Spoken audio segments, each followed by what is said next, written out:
एक छोटे से गांव में एक बुजुर्ग महिला रहती थी। उसे सब दादी कहते थे। वह बेहद दयालु और समझदार थी। उनके जीवन के अनुभव उनके हर शब्द में झलकते थे। गांव के लोग उन्हें बड़े सम्मान से देखते थे। जब भी किसी को सलाह की जरूरत होती या दिल का बोझ हल्का करना होता, वे दादी के पास जाते। उनकी बातें मानो जीवन के हर दर्द का मरहम होती थी।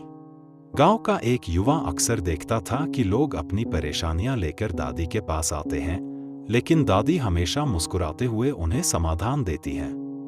एक दिन उसने साहस जुटाकर पूछा, दादी, क्या आप कभी दुखी नहीं होती? हर वक्त मुस्कुराना कैसे संभव है? दादी ने हल्की मुस्कान के साथ जवाब दिया, बेटा, जीवन सुख दुख का एक झूला है। मैं भी दुखी होती हूं, लेकिन मैंने सीखा है कि खुद को टूटने देना कभी हल नहीं होता। युवक ने उत्सुकता से पूछा, आपने यह सब कैसे सीखा? ऐसा क्या हुआ जो आपको इतना मजबूत बना गया? दादी ने गहरी सांस ली। उनकी आंखें पुरानी यादों में खो गईं। दादी ने कहा, जब मैं तुम्हारी उम्र की थी, मेरा भी एक सुंदर परिवार था। मेरा पति एक किसान था। हमारे पास ज्यादा पैसा नहीं था, लेकिन हमारे पास एक दूसरे का साथ था। मेरी 2 प्यारी बेटियां थीं। हमारा जीवन प्यार और खुशियों से भरा था। लेकिन फिर एक तूफान आया जिसने सब कुछ बदल दिया। दादी ने रुककर अपने आंसुओं को संभाला। एक रात मेरे पति खेत में चौकीदारी कर रहे थे। अचानक आसमान में बिजली कड़कने लगी। मुझे उनकी चिंता सताने लगी और मैं दौड़कर खेत पहुंची। लेकिन तब तक बहुत देर हो चुकी थी। वह गिरी हुई बिजली की चपेट में आ गए थे। उस रात मैंने अपने जीवन का सबसे बड़ा सहारा खो दिया। युवक की आंखों में मायूसी छा गई। उसने धीरे से पूछा, फिर आपने क्या किया? दादी ने कहा, उस हादसे के बाद मैं अंदर से टूट गई थी। कई रातें रोते हुए बिताईं। लेकिन मेरी छोटी बेटी, जो उस समय केवल 5 साल की थी, मेरे पास आई और रोते हुए बोली, माँ, आप ऐसे मत रोया करो। पापा हमें आसमान से देख रहे हैं। वे आपको दुखी देखकर खुश नहीं होंगे। उसकी बातों ने मुझे झकझोर दिया। उसी पल मैंने तय किया कि मुझे मेरी बेटियों के लिए जीना होगा। मैंने खेतों में काम करना शुरू किया, गहने बेचकर गुजारा किया। यह आसान नहीं था, लेकिन मैंने हार नहीं मानी। कुछ सालों बाद मेरी बड़ी बेटी को गंभीर बुखार हुआ।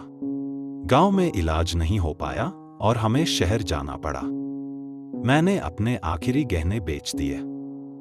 लेकिन डॉक्टर ने कहा कि हमें देर हो चुकी है। मैंने अपनी बड़ी बेटी को खो दिया। यह सुनकर युवक सन्न रह गया। दादी, आपने कैसे सहा यह सब? दादी ने कहा, उस समय मुझे लगा कि अब मेरा जीना बेकार है। लेकिन फिर मेरी छोटी बेटी ने मुझे पकड़कर कहा, माँ, आप मत टूटो, मुझे आपकी जरूरत है। उस पल मैंने तय किया कि जीवन जितनी बार मुझे गिराएगा, मैं उतनी बार उठूंगी। मैंने एक आदत बनाई। हर सुबह उठकर मैं अपने आप से कहती, आज कुछ अच्छा जरूर होगा। मैंने छोटे छोटे पलों में खुशी ढूंढनी शुरू की। चाहे वह सुबह का सूरज हो, खेतों में खिलते फूल या बच्चों की मुस्कान। मैंने महसूस किया कि खुशी किसी बड़ी चीज में नहीं, बल्कि इन छोटे छोटे पलों में छिपी होती है। युवक ने पूछा, दादी, जब लोग आपका मजाक उड़ाते थे, तब आप कैसे सहन करती थीं? दादी ने कहा, लोगों की बातें आपको तोड़ सकती हैं, अगर आप उन्हें खुद पर हावी होने दें। मैंने सीखा कि दूसरों की राय को अपने सुख या दुख का आधार नहीं बनाना चाहिए। दादी ने युवक से कहा, याद रखना बेटा, दुख और परेशानी जीवन का हिस्सा हैं। लेकिन जब तुम उनके बीच भी उम्मीद और खुशी ढूंढना सीख जाओगे, तभी तुम सच्चा सुख पा सकोगे। युवक ने उनकी बातों को दिल से लगाया और हर दिन छोटी छोटी खुशियां ढूंढने की कोशिश शुरू की। धीरे धीरे उसका जीवन बदल गया। दादी की यह कहानी पूरे गांव में फैल गई। लोगों ने उससे प्रेरणा लेकर अपने जीवन में बदलाव करना शुरू किया। अब गांव के हर घर में एक नई ऊर्जा दिखने लगी। लोगों ने सीखा कि खुशी बाहरी चीजों से नहीं, बल्कि हमारे नजरिए से आती है। यह कहानी हमें सिखाती है कि खुश रहना हमारे नजरिए पर निर्भर करता है।